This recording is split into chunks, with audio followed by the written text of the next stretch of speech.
ఇక సీఎంతో BRS MLA Prakash Goud భేటీ, లోక్సభ ఎన్నికల వేళ రాజకీయ వర్గాల్లో తీవ్ర చర్చ, ఆయన కాంగ్రెస్లో చేరతారంటూ జోరుగా ప్రచారం, ఇటీవల 4 ఎమ్మెల్యేలు కలవడం పైన ఊహాగానాలు.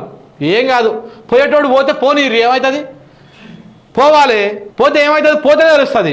ఒకరు ఇక్కడ నుంచి పోతే ఎక్కడి నుంచి ఒక 10 మందిని గుంజుకునే అవకాశం కూడా ఉంటుంది. మరి ఇప్పుడు ఒకడు పోయిననుకో, నువ్వే కదా స్టార్ట్ చేస్తావు, నీ చేతులైన కాడికి నువ్వు గుంజుకో, నా చేతులైన కాడికి నేను గుంజుకుంటా అని చెప్పేసి ఇట్లా గుంజుకోవడం రాజకీయం స్టార్ట్ చేస్తే మంచిగా ఉంటుంది. ఇంకా ఇక మరి ఏం చేస్తాడు? అవతలోడు తప్పు చేస్తున్నప్పుడు మనం నిక్కచ్చిగా మనం తప్పు చేయకూడదు, ఒక శపం మీద కొడితే ఇంకొక శపం చూపించాలన్నటువంటి రాజకీయం లేదు. ఇప్పుడు నువ్వు ఒకరిని గుంజుకుంటే 10 మందిని అవతల నుంచి గుంజుతారు.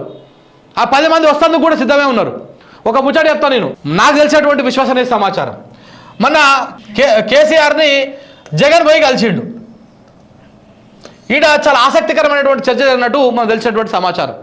ఒకవేళ ఈ చర్చని కనుక వాళ్ళు అక్కడ జరిగినటువంటి చర్చను కనుక ఇంప్లిమెంటేషన్ చేస్తే ఈ రేవంత్ రెడ్డి సర్కారు 2 రోజులలో కూలిపోతుంది.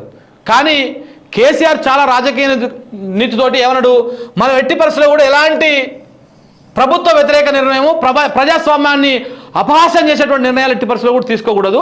సరే, ప్రజలు వాళ్ళకి అవకాశం ఇచ్చి వేలనియండి. ప్రజలకు ఇబ్బంది కలిగిన నాడు, ప్రజలు తిరగబడ్డ నాడు మనం 100% ప్రజల పక్షాన్ని నిలబడదాము. ఆ రోజు ప్రజలు ఏ తీర్పిస్తే ఆ పక్షాన ఉందామని చెప్పేసి జగన్కు ఆ రోజు చెప్పినటువంటి మాట. ఇవాళ ఏపీలో కూడా వీళ్ళు రేపు గెలిచినా కానీ అటు ఇటు చేసి ఈ విధంగా చేసి అప్రజాస్వామ్యమైనటువంటి పద్ధతిలో జగన్ ప్రభుత్వాన్ని ఇబ్బంది పెట్టేటువంటి ప్రయత్నాలు కూడా జరుగుతాయి.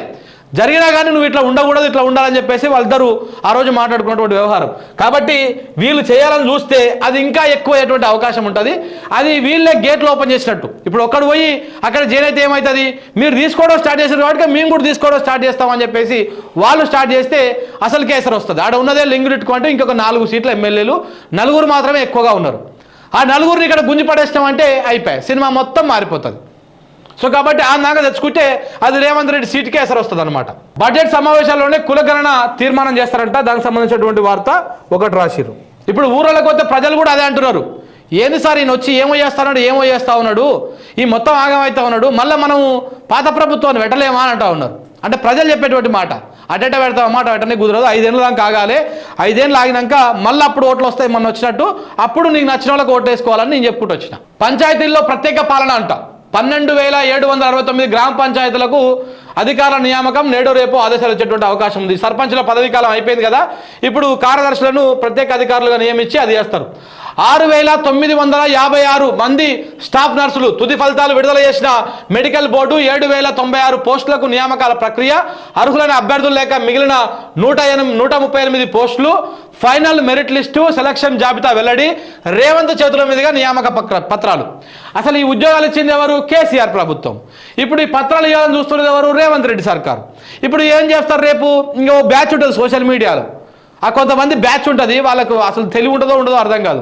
మొత్తం ఖమ్మంలో ఉన్నటువంటి ఖమ్మం బ్యాచ్ మొత్తం అది కూడా. మళ్ళీ ఈ బ్యాచ్ అంతా ఏం చేస్తా అంటే, ఇగో మా అన్న రాగానే ఉద్యోగాలు వచ్చినాయి అని చెప్పేసి, ఈ ఉద్యోగాలు ఇచ్చినోడు ఎవడు?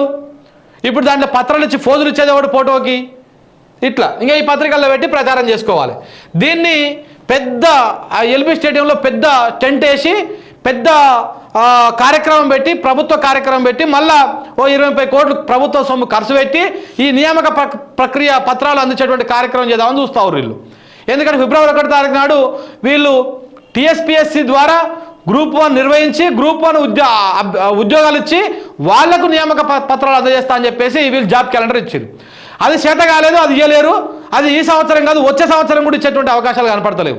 ఎందుకంటే మహేందర్ రెడ్డి వెనకాల పెద్ద వ్యవహారం నడుస్తూ ఉంది. అదేందో కూడా రేపటి పత్రికలు రాస్తాం.